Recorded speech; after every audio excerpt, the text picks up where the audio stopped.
today. We're going to open up the floor. Nice crowd. Front row, Dave Biddle, 24/7 Sports. Hi, Ryan. I know you're not going to comment on what's going on specifically at Michigan, but just sign stealing in general, how much you have to be aware of. I know it's nothing new. We talked to you about it before the Clemson game a few years ago. Just how aware of it do you have to be? Yeah, whether anything regarding that right now, I'm just not gonna comment on today. Just I'd rather just focus on Wisconsin, but I obviously appreciate it. You got to ask your questions, but that's just something I don't want to get into right now. Yeah. Second row right, Bill Land. He can ask another question if he wants, because that doesn't really count. That's kind of just the one you throw out there. Dallin, is it the plan still to redshirt Dallin, or you just kind of wait and see? No. I mean, we're going to keep pushing that this week and evaluate it again this week. But, we'll see how the week goes. But we're going to push it to see if we can get him in a game this week. Yeah. Second row right, Bill Landis, Rivals, the podcast. Right on the play where Devin got hurt, was there Yeah. any discussion about whether or not he actually scored on that play? It looked kind of close. I don't know if they didn't announce a replay. But They did review it.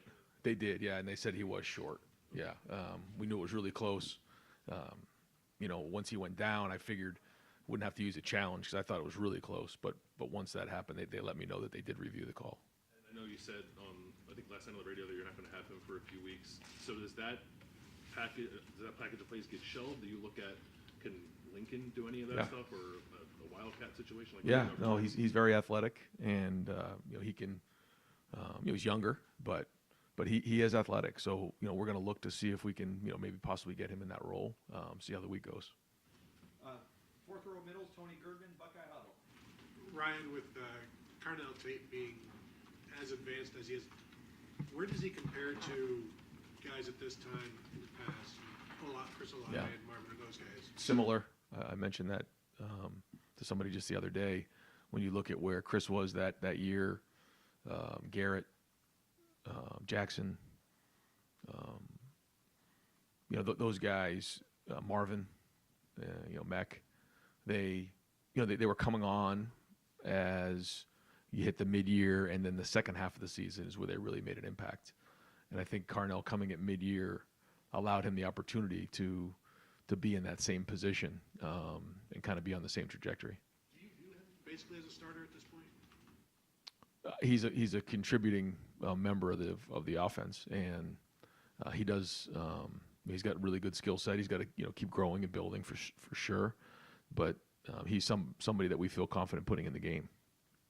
Second row middle, Stephen Means, Cleveland.com. Just kind of more on the Lincoln stuff. I know that's a guy where we're talking about Dallin in redshirting situations. That was probably the plan with Lincoln as well. How much has that changed? And then also, is Tristan your cleared QB2 with Devin being out? I don't. I think we'll go through the week and give those guys reps and see how that goes.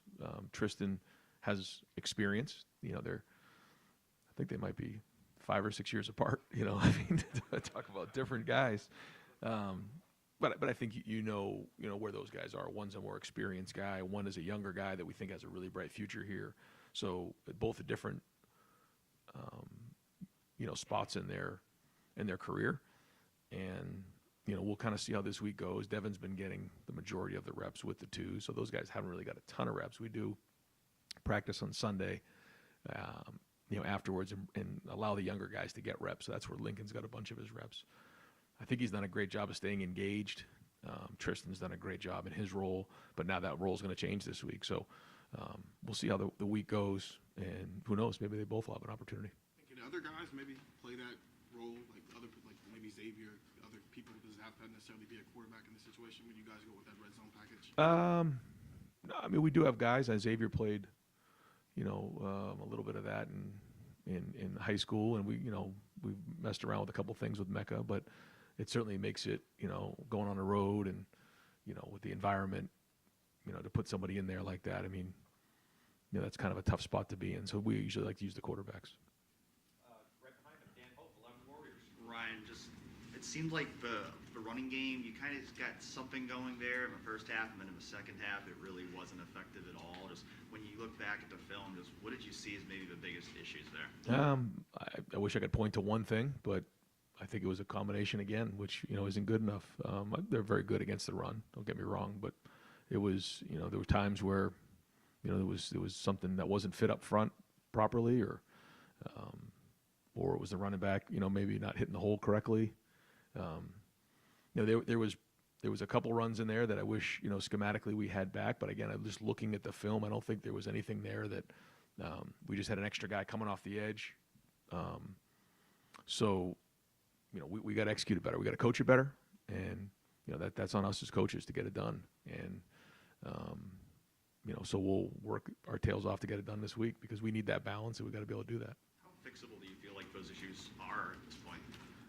I think they're fixable, but we got to get them fixed. That's the bottom line. And so we'll keep grinding on that.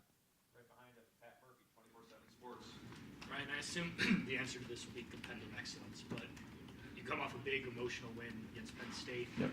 You go on the road to a tough place against a team that maybe hasn't had the success. We've kind of seen this story before with Iowa a handful of years ago.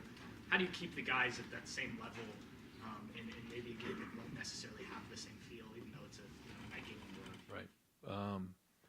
It's that competitive stamina that you mentioned. I mean, that's the term that we talk about in the, in the preseason. When you look at the schedule, we talk about where we're going to be, and we knew we had to go on the road this year and be road warriors. Notre Dame early on was going to be, a really difficult environment. We knew this was going to be the same way, and so we talked about it on Sunday as a team that we've got to bring it this week. They're playing well. They're a good football team. They're got a really good opportunity to win their side, and we can't let last week affect this week. And if we want to, championship teams bring it every week. They don't have ups and downs and letdowns, so we're not allowed to have a letdown. We got to bring it, and we know it'll be a night game. I think it's Halloween weekend. I mean, it's going to be rocking. We know that. So it all starts with what kind of practice week we're going to have, and we've got to do a great job today of getting out there and putting it on the field, and first, second down, then coming back and having a great Wednesday, and then building towards it. But that's something that we've talked about for a couple of years now. You've heard me say that, we're not allowed to have a bad day. We can't do that, and this is an example of going on the road, in the middle to end of the season against a really good team, and this is always a big challenge for anybody in the conference, and so we got to do a great job this week. Third row right, Dylan Davis, Delaware Gazette. Going back to the run game struggles, I know every coach is chasing balance. I get that, but I guess at what point in the season do you just have to accept that you are who you are on offense and maybe adjust accordingly to that? Oh, we do that every week. Yeah, we're trying to figure out what we do best. We go in there and try to identify the things that we think we can do well, and then what fits for that week. Each week is a different challenge, different styles of defenses in the conference. But that's something we do on a weekly basis. Is it reasonable to expect that you'll see improvement in the run game that you haven't seen through 7 weeks of the season, that you can still get to that point? Yeah, I do. Yeah, it's a valid question.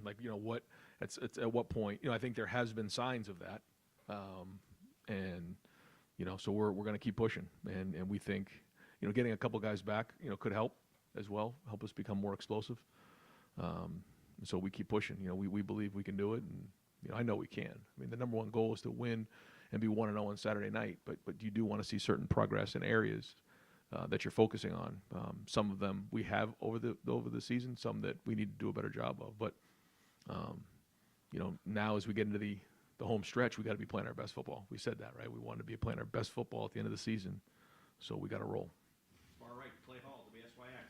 This may be from the same family of questions, but has the college game ever considered technology in the helmet, audio to, you don't need 6 people on the sideline?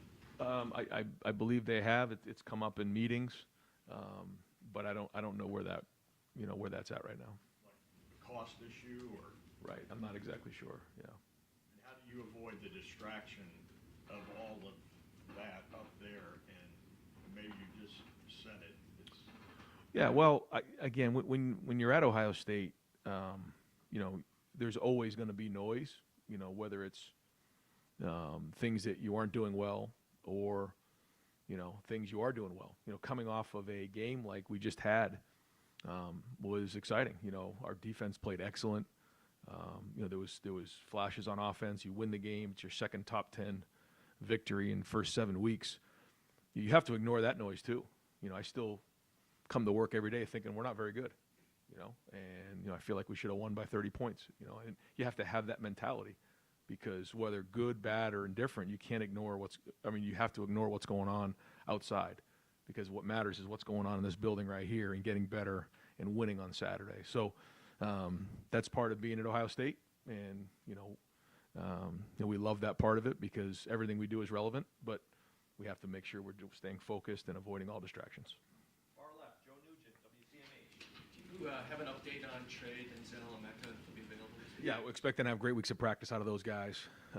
Expecting to have them ready on Saturday. I know that I said that last week and didn't quite get there, but we're looking to have a really good week of practice and having those guys available. And facing a man who spent a lot of time in this building, what stands out about what Luke is doing in Wisconsin?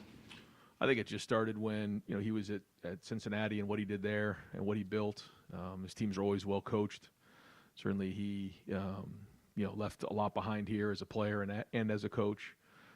Very well respected by so many, and so we know going in that they're going to be well coached. They're going to play hard. They have a bunch of guys on that staff with great experience, and so nothing but respect for Luke, his staff, the team, the program. Wisconsin's always been an excellent program, and Luke's done a great job. Third row left, Jeff Gilbert, Press Pros. Coach, Travion, when he does play, hopefully this weekend, as you said, how much difference can he make in your running game, and what do you expect? Well, we hope he makes a big impact. Certainly, we know that he can hit home runs, and he did that in the Notre Dame game, and certainly that was a big difference in what we're doing. We have confidence in all of our running backs, but he does allow us the opportunity to hit a home run and be explosive. So that doesn't just happen. There's a lot that comes with that, but hopefully we get a good week of practice and we can go put it on the field. Second row left, Nathan Baird, Cleveland.com. Just to kind of piggyback on the question that Pat asked you before, but you were on the staff in 2017 and 2018 when you had those kind of unexpected losses. Did that experience inform how you have maybe approached things since then as the programs become your own? Are there things that you've tried to emphasize to not have those sorts of unexpected collapses? Yeah. Every year you learn things. You identify the things that you did well, and then you recognize the things that you have to improve on. And every year you learn. You learn about your staff. You learn about the players. You learn in recruiting how to adapt. But you also learn as the season goes on things that have happened, things that you recognized where you have to make sure that you're communicating some things that may happen a certain way, and you try to communicate that to your team and make sure that everyone's aware of that so you don't get ambushed. And again, the more experience you have, you try to do the best you can to relay it to everybody to make sure they're prepared, because our goal again is to put them in the best situation to be successful. And so that's why we have to have a great week of practice to make sure we're out in front of this and we're playing our best football on Saturday night. How would you assess Carson Hensman's performance right now relative to where you expected maybe someone in his position to be halfway through this year, but also with such little experience he has, maybe especially with this kind of offense? Yeah, Carson coming in had not started a game before, really hadn't played a whole bunch of football. So, we know that he's got he's talented and he's got a bright future ahead of him. And, losing Whippler last year, forced him into action. And I thought, there's been some really good moments out there where he's done some really good things. There's still things he's growing on, just like everybody, but or building on, and he's growing. And, the goal is to have his best football here now be the home stretch, because there's no way to replace, playing on the road in these styles of games, or seeing these different styles of defense week in and week out. We've seen 4 down, we've seen 3 down, we've seen 5 down, we've seen pressures, and those are all new experiences for him, just like a quarterback would be. And for the center, there's a lot of communication that goes on. You have to get everybody on the same page. You have to handle the snap count. You got to handle the snap, and then you got to do your job. So, got to be able to multitask. And he's growing with it. He's building. It's not an easy job. But again, the goal is that he's going to be playing his best football here down the stretch. Front row right, Austin Ward, the podcast, Rivals. Ryan, we've seen Kyle when the stakes are highest, meet the moment. We've seen him make throws into really ridiculous windows, and then they're just at times like the easy ones don't seem to connect. What causes that with a young quarterback? How can you work through that? Well, it starts with practice, being consistent in practice and building that confidence so that, as coaches, we got to continue to put them in situations where, hey, the game almost is easier than practice. And that's where it starts. And then you build the confidence of seeing the look and seeing the throws and making the throws consistently. And that's just what it comes down to, is being consistent, trusting your feet, trusting your eyes, and then making the routine plays routinely, and then taking care of the football. So I think there's definitely been signs where we've done that, and when we do, the offense is rolling. And so we'll keep working on that, and just, like I mentioned about Carson, the goal is that we're playing our best football here over the next month. The screen to Marvin early, it's hard. I have no idea. It's hard for me to tell if maybe Marvin took a step the wrong way, if Kyle was pressured. When you evaluated that play and we're saying, well, the throw was off target, how much of that on that one was Kyle? How much of it was something that we don't know? Yeah, I mean, we could probably go through the film and go through each of the plays and identify, who was right, who was wrong in these situations. And so what I don't like to do is point fingers one way or another. But the bottom line is, I think that's what I'm talking about with practice. We've got to be so clean that, we take the practice field to the game and that we connect. And it's our job as receivers, as quarterbacks, as coaches to make sure that it's exact on the field. The timing, the spacing, the protection, all of that. And, I can't just say it's one thing, but, we've got to connect in those areas. We've got to do that. Whether it's first and second down, third down, red zone. So we'll work back, get back at it this week to make sure that we're efficient, because you can see what's out there. I mean, the possibilities are there. I mean, it's there. We got to go do it. And, if we're going to make this run here, we're going to need to do that. Joey Kaufman, Columbus Dispatch. Ryan, as far as the helmet technology goes, in the NFL, they have the mics in the system, and you just mentioned that, talked about, would you be in favor of something like that? Would you be supportive of it? Yeah, I mean, I think it's, again, it's not something that, we're going to discuss right now, because it doesn't really matter right now. What matters is playing this game. But I do think, we should definitely consider that, because it would certainly help. How did you find it in the NFL? Because that was in place when you were there. Right? Yeah, it was good. I mean, the coach on the sideline had the walkie-talkie, and he would be able to communicate, into the headset. Spencer Holbrook, Letterman Row. Ryan, the numbers from him say that Josh Simmons has had his 3 best run blocking grades in each of the last 3 games. Does that line up with what you guys are seeing in the progression from him? And where do you see him still needing to get better if you guys are going to make the run that you're talking about? I would say it's the consistency. Yeah, I mean, there's some really great snaps of film out there, and you're seeing finish, you're seeing pad level. You're seeing like really high end play, and it just needs to be a little bit more consistent. He knows that, and that's not just him. And that's why when someone asks, is it fixable? I think these things are. We just need to be more consistent. But the talent is definitely there. Cameron T. Robinson, The Athletic. Ryan, this obviously the adage iron sharpens iron when you guys go good on good in practice. Specifically with the relationship between the corners and the receivers. Over the course of the last year, what's it been like to watch those corners compete against them and improve to the level they're at? That's the thing that we talk about here. I mean, you've heard me say that iron sharpens iron. We get each other better every day. It's not just the 12 Saturdays in the fall. It's every day in practice. And guys are getting each other better.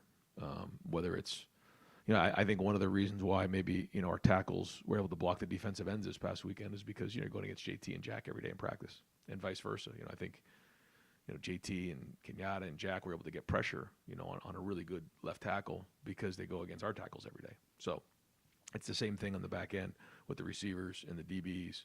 And I think it allows them to have confidence knowing that if I'm going against this guy who's, one of the better guys in the country, then when I play against some of the other teams and play in a matchup game, I can play with confidence because I know I've seen myself have success against somebody as good as they are.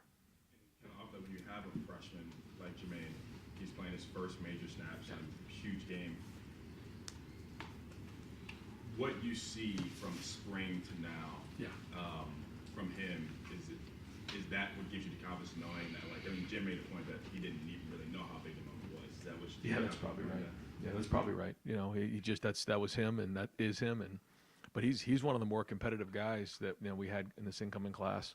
He loves to compete, and the moment wasn't too big for him.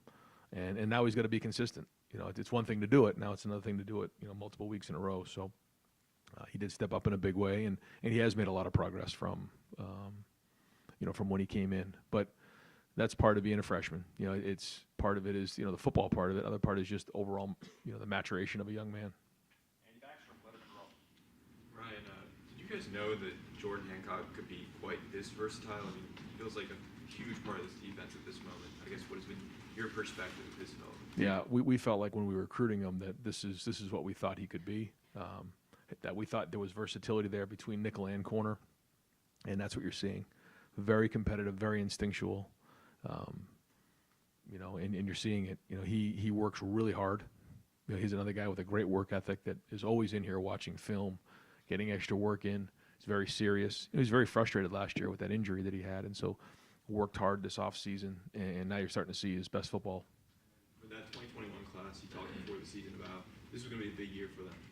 7 games in now, a couple top 10 wins. I guess what's your assessment of that class and how they've come along? I think they're getting more and more of these big game experiences, and when you get more battles under your belt, you learn more and more. You become more veteran, and now they're becoming that way, and that makes you dangerous as you head into November. So it doesn't mean anything. We still got to play this week and we've got to keep growing, but it does make a difference when you have guys who played a lot of football. And I just think back on maybe some of the other teams we've had the last couple of years. We've been talented, but not as experienced. So again, I've said this before, we're going to count on that being a difference maker here. Jeremy Birmingham, the podcast. Ryan, as you go through a season, there's obviously a ton of things that you're thinking about on a week-to-week basis, tons of different evaluations, minutia. How do you evaluate the job individual assistant coaches are doing as far as their primary responsibility throughout the season? Like, is that a conversation you have now, or does it always have to wait until the end of the year? No, it doesn't have to wait. I think the first and the easiest way to identify it and evaluate is, are your guys grading out as champions during the game? And if yes, then keep it going. If not, we got to figure out why that is. If your guys are grading out over 80% in a game, then that's the sign that your unit's performing at a high level. And we want all 10 units to be operating at a high level. If that's the case, we feel like we can win any game in on the schedule. But if not, then something's going wrong. And each guy is responsible for recruiting their position, and then developing their position, and then ultimately the performance on the field. So, we're all being evaluated, me included. So, every week is an evaluation, in my opinion. How much do you look at, like a year ago with Tim Walton's room, very thin depth-wise, and then a lot of injuries, and then you see the development into this season, and it looks like night and day. I mean, how do you measure all of those different data points? Yeah, well, first off, it's the eye test, and I think I mentioned that to you guys in the off season. And it's like, okay, we'll believe it when we see it. But they were getting their hands on balls all off season, and then now you're starting to see production on the field, and that's what you look for. You look for the eye test. You look for how are they practicing, and then ultimately how are they performing on the field. Tom Moore, Buckeye Huddle. There have been a couple times in goal-to-go situations, red zone situations, where you've gone heavy, taken Marvin off the field. I think looking from the outside, you look at how much attention Marvin gets, and I think it's sort of easy to say just throw him out to the field side and have a guy or two chase him out there, and then maybe that gives you numbers advantage, or you got Marvin one-on-one. What's the thinking behind not just always throwing Marvin out there by himself? Yeah, well, I think it's a good point. When you get down there on the 1 or 2 yard line, we got to get in. It's unacceptable not to get in. So we have long discussions on what gives us the best chance to do that, and we'll keep doing that. And if having Marv out there gives us the best opportunity, then we'll do that as well. But I feel like we got to be able to make a yard or two when we get down in there. And I know there's a lot of people in the box. I get it, but but we'll keep looking at it and making sure that we're doing what's right and putting our guys in the right situation. All right, Adam King, kind of joked about winning with defense, but I'm curious, knowing that you have a defense that can go out there and make plays like they did this Saturday, does that change your scheme on offense at all? Does it change your play calling thoughts? I mean, I think, like, you know, balls on the 2-yard line, you know, we got to get in the end zone. I mean, it's just ridiculous that we're not getting in the end zone in that spot. But overall, you know, I just feel like, you know, we're still trying to score every time we touch the ball. When we get into the second half of a game, or we get into a situation where, you know, the defense is playing really well, we also want to make sure that we're 1-0 at the end of the night, and that's my job, to make sure we're winning, you know. And but that doesn't mean we're not trying to score, you know, 50 points every time we go on the field. You know, we're gonna look to do that. And but as the game goes on, there's certain things where you have to make sure you're not putting your team at risk, and being, you know, foolish. Kings of Columbus. Marv's percentage of snaps in the slot has gone up the last 3 games. Now that also coincides with Emeka, his injury. Yeah. But we sort of talked a lot in preseason about moving Marv around. And just, can you take us through the process a little bit of when you have a player that good, that you know a defense is going to key on, and yet you find a way to target him 16 times in a game that important, and he has that kind of impact? Like, how did you guys plan that and then execute it? Well, it's you know, it takes a lot of work. Takes a lot of work by Marv to make sure that, you know, we're trying to maximize him as a player and give him the opportunities to win in man-to-man. And, you know, I think if you just kind of leave him in one spot all the time, it makes things a lot easier for the defense to key in on him and do everything they can to take him away. So, you know, we have to constantly be creative and find ways to do that. And that's our challenge week in and week out.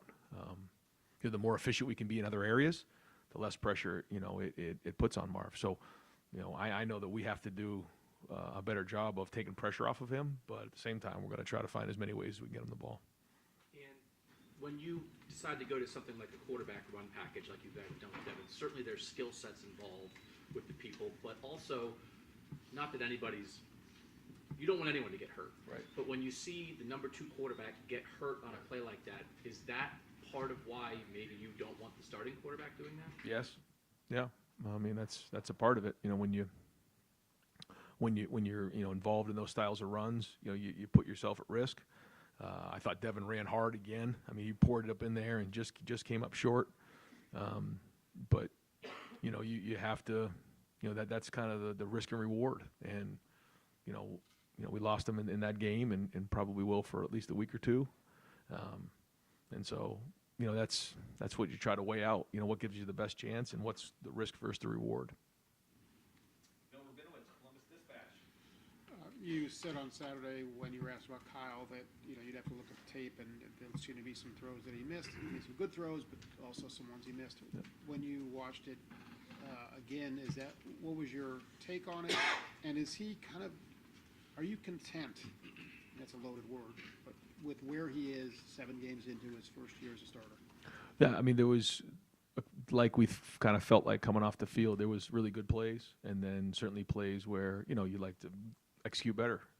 I don't think that's unique to Kyle. I think there's a lot of guys who felt that way, and he's in a much different place than he was early in the season. He's got, you know, 2 top 10 wins under his belt, and so that there's got to be a lot of confidence there. But there's still room for growth, which is exciting. You know, and you know, when we watch the film, I mean, there's things that we did well, and other things that we can do better. So you know, he was critical of himself. You know, we're critical of ourselves as coaches, making sure we're putting him in the right spot. And so, you know, if we started out here and we want to get to here, you know, where are we at in that progression? You know, I don't exactly know, but I know that he's still got a lot of great football ahead of him. On Saturday, you had the punt that hit Lorenzo. Obviously, it took a funny bounce. Yep. But there have been special teams blunders almost every week. How concerned are you about that, and what's your solution for that? Yeah, I mean, when you look at, you know, the play a couple weeks ago when the snap cut, you know, blundered, and then this one right here, the bottom line is those things can't happen. That's just it. And, you know, 1, it slipped out of his hands. It can't slip out of your hands. 2, the ball bounced, and, you know, JB yells makes the call, points to it, but Lorenzo doesn't hear him. We got to be louder.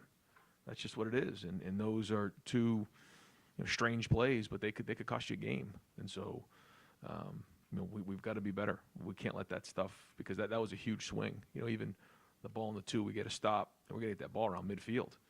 We don't, and then we get to put the defense back on the field. So regardless of how that all shook out or took a funny bounce, it doesn't matter. It just cannot happen.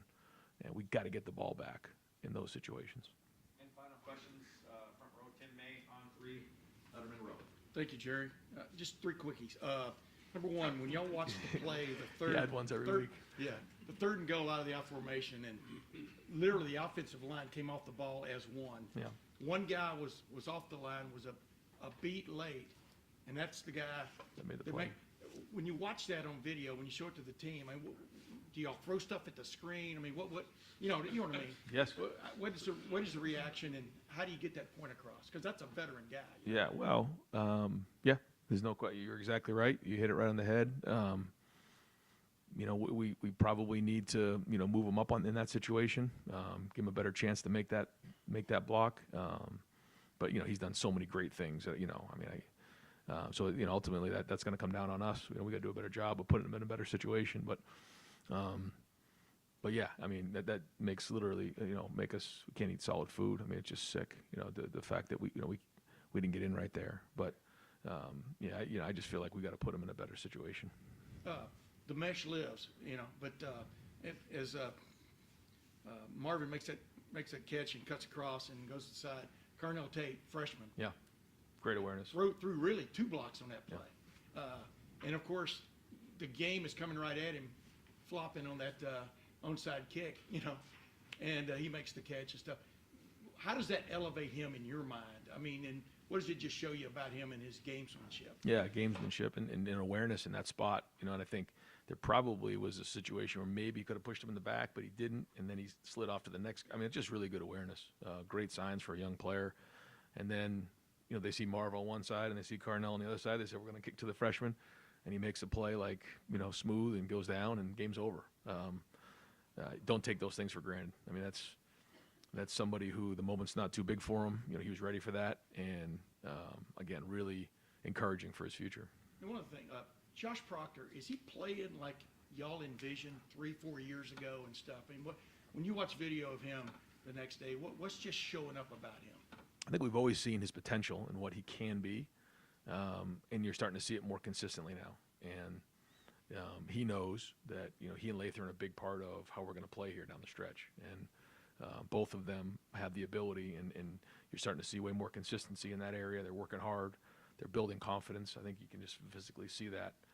And so that's got to continue this week. Thanks, guys.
Yeah, okay. That's what I'm supposed to go. If they have water boiling, throw it. I mean, Kevin Durant's so sick. You can be super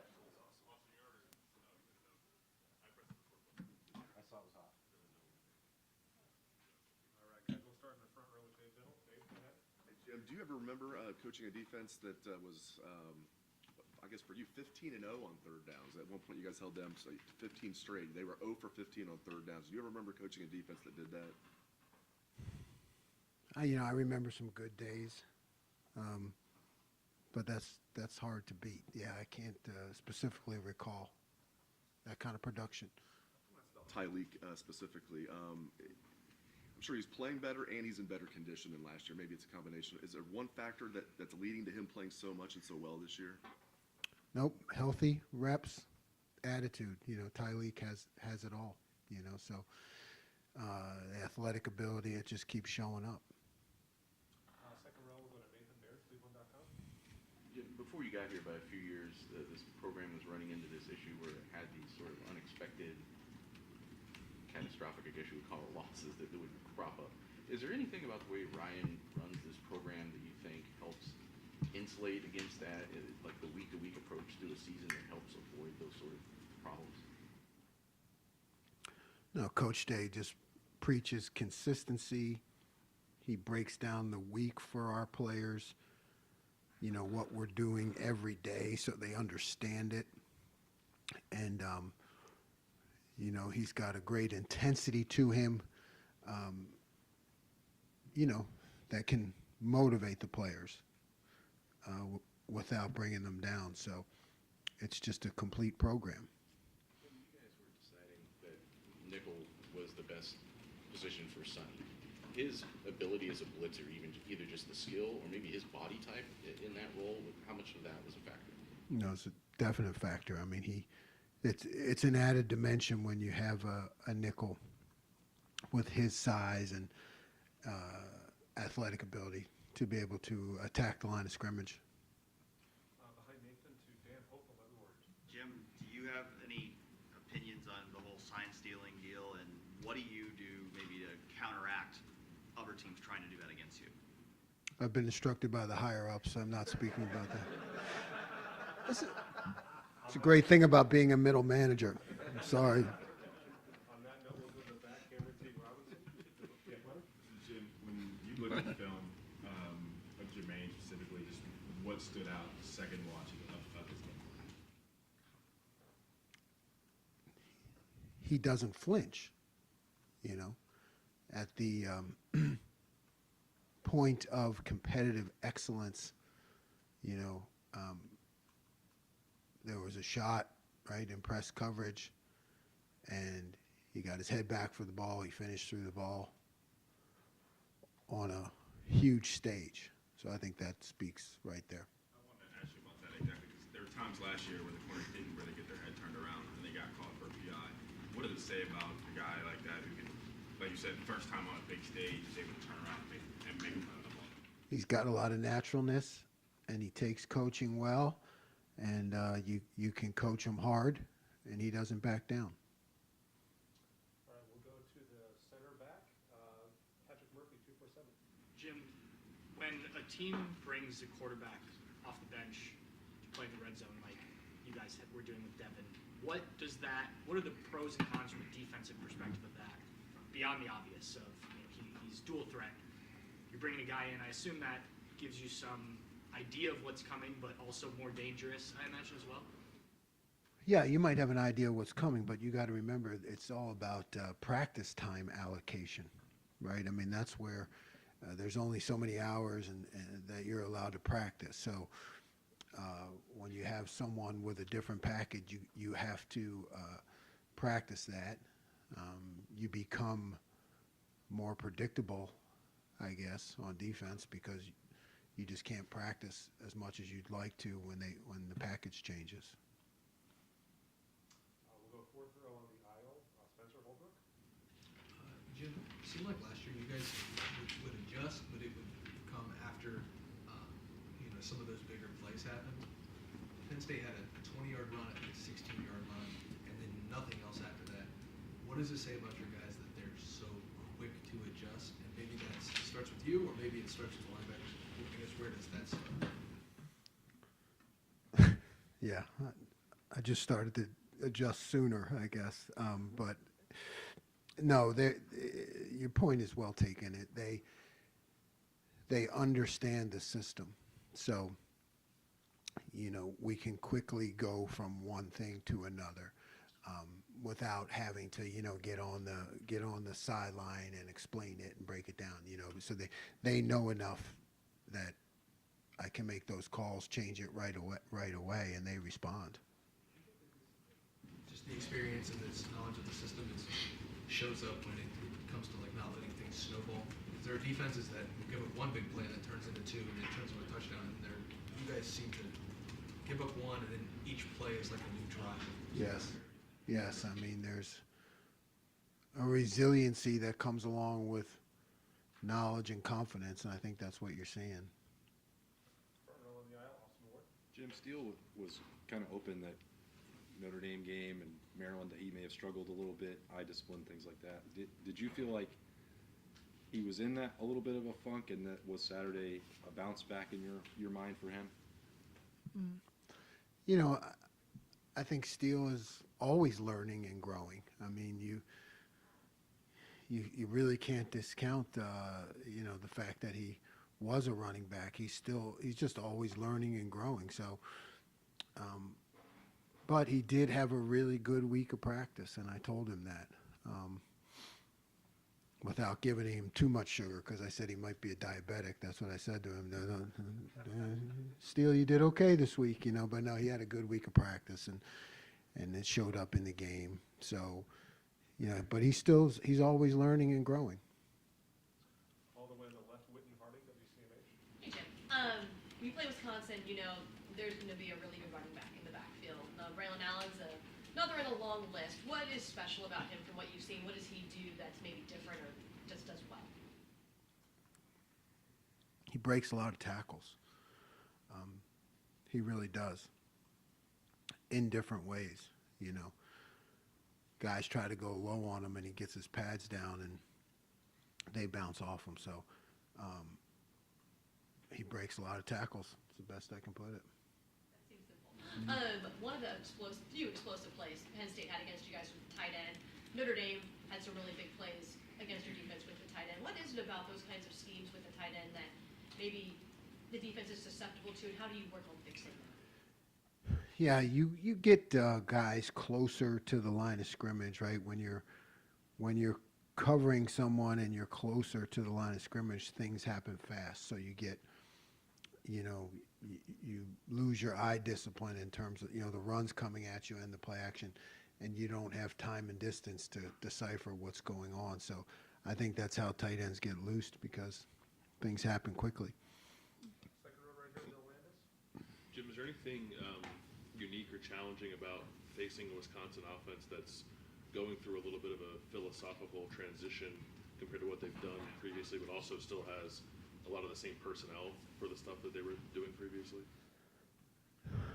Yeah, they're spread the field more and challenge you with the RPO game. So, I think it makes them multidimensional because they still have the runs, but then they have the built-in passes off of them. So it makes you play more honest.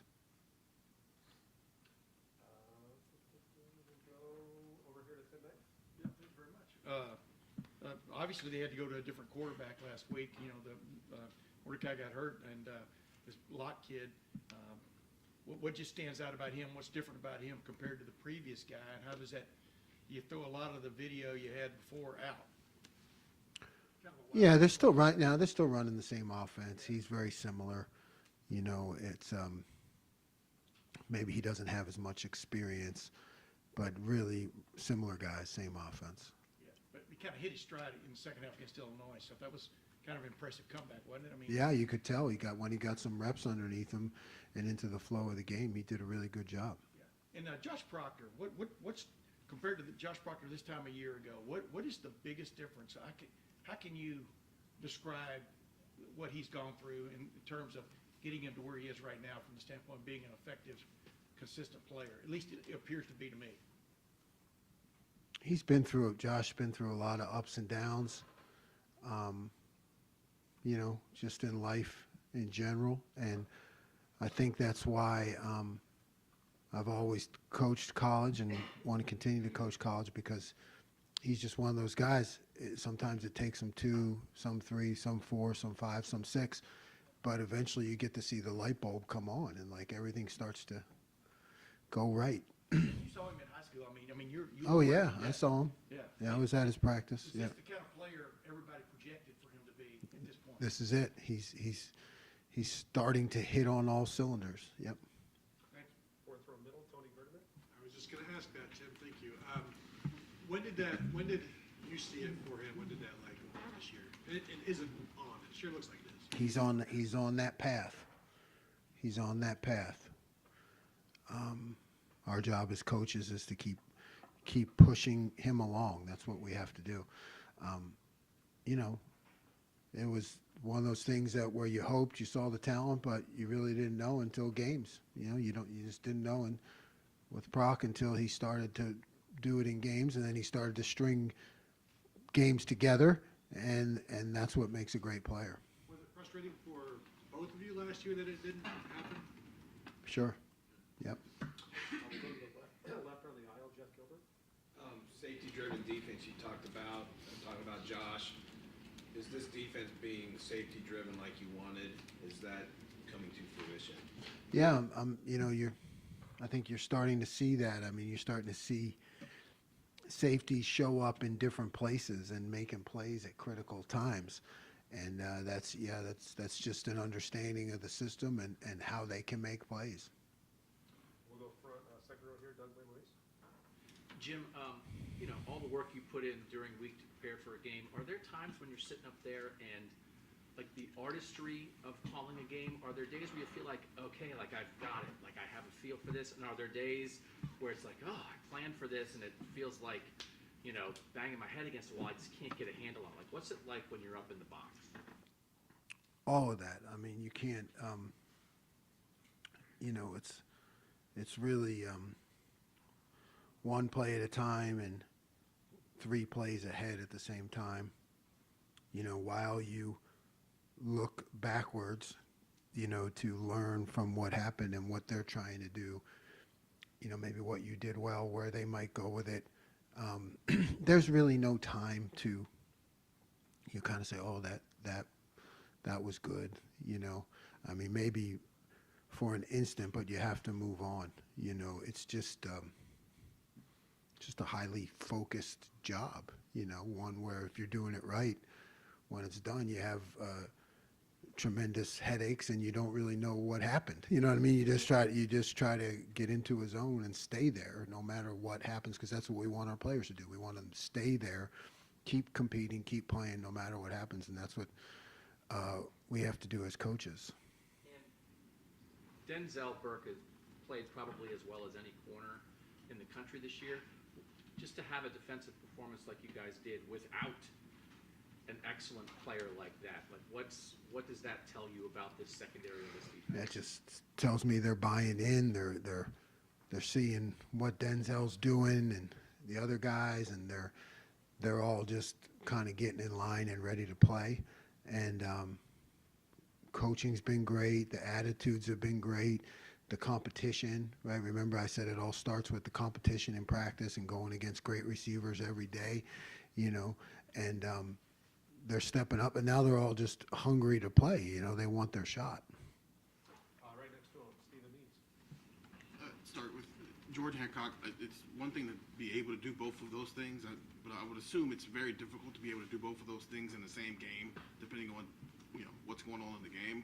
What about his skill set lets you know that he could do that and make that switch from outside the nickel, basically from a down to down? Yeah, he's got really good football intelligence, and I think he had his best game, and you saw him show up in different places at different times. He's got a very steady attitude, to be able to handle all the things that are thrown at him. His competitive excellence is climbing all the time, meaning, performing at the moment. He's just developing confidence. He's got size, he's got speed, athletic ability, and he's willing to be aggressive. He's a willing tackler, and that makes a difference. The way you blitzed them, like it worked a lot on Saturday, and there were times last year when you would blitz it felt like the corners couldn't hold up in coverage, and that's where the things would break down at. What about your corners are you liking this year that maybe in a game like on Saturday, you sent maybe a couple more blitzes than you sent all season? Do you feel more confident that those guys are going to hold up on a week-to-week basis? Yes, they're playing better. They're competing for the ball. They're in position, and they're making plays. Fourth row middle, Andy Anders, among the Warriors.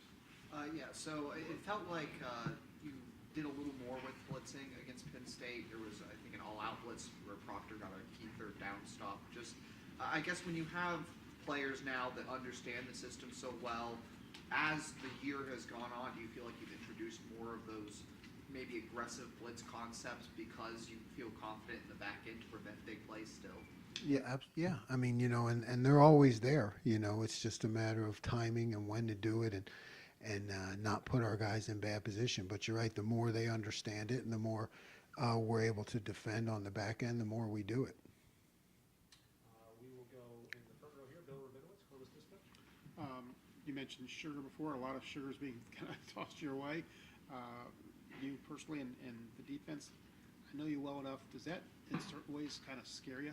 I mean, are you feeling like things are really rolling and what can go wrong? Or are you thinking this is exactly where we want to be? How do you know about my childhood? What do you mean? Yeah,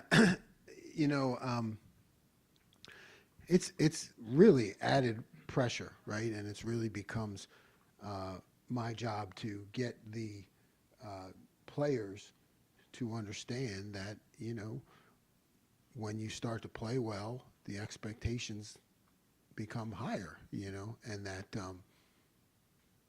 we can't go backwards. And the only way to do that is keep practicing at a high level. So it's really, I don't feel one way or another about it, but I know that our players are young men, so it's my job to keep yelling at them, I guess I would say. What tangible ways can this defense get better? We have we had some issues with some motion adjustments, where we can be better at that. They can do a better job of making the play when I make a bad call. They can do that, Yeah, I mean, and that's joking, but at the same time, it's like, okay, if we are not perfect in everything, right? Let's make sure that we still have leverage and get the ball on the ground. It's that like controlled chaos when something happens that wasn't exactly planned. How are we reacting to that? How are we handling that? But a lot of it has to do with just motion adjustments and shifts and things that I see that I know we got to keep working on. All right, last set of questioners. First to Andy Backstrom, Letterman Row. Jim, with Jordan, you mentioned his steady attitude. How much did that come about last year with his injury issues? And I know he said he couldn't fully explode. I guess what did you see from his attitude last season that's kind of shown this season as well? Yeah, I think he, I definitely think he had a chip on his shoulder or wanted to do better last year and wasn't in position to do that. So I think he had his motivation to be really good this year was high, and he prepared himself that way. All right, and then we'll wrap it up right here in the front with Joey Kaufman. Wisconsin's typically the team that's going to be ball control, run heavy, and the past years where their run pass splits might be 2 runs to every pass, and they're almost like a 50-50 team this year with their offensive transition. Just what's it been like watching them on film this beginning ready for Wisconsin? It looks a little different. Yeah, well, they just challenge you, from sideline to sideline. All their runs have passes off of them. So it's like I said, it makes them really two-dimensional, whereas maybe in the past they're just one-dimensional. Now you get the run, but you could also get the pass somewhere else on the field because they're both happening at the same time. You put sugar in your coffee? No, no way. Coach, thank you. All right.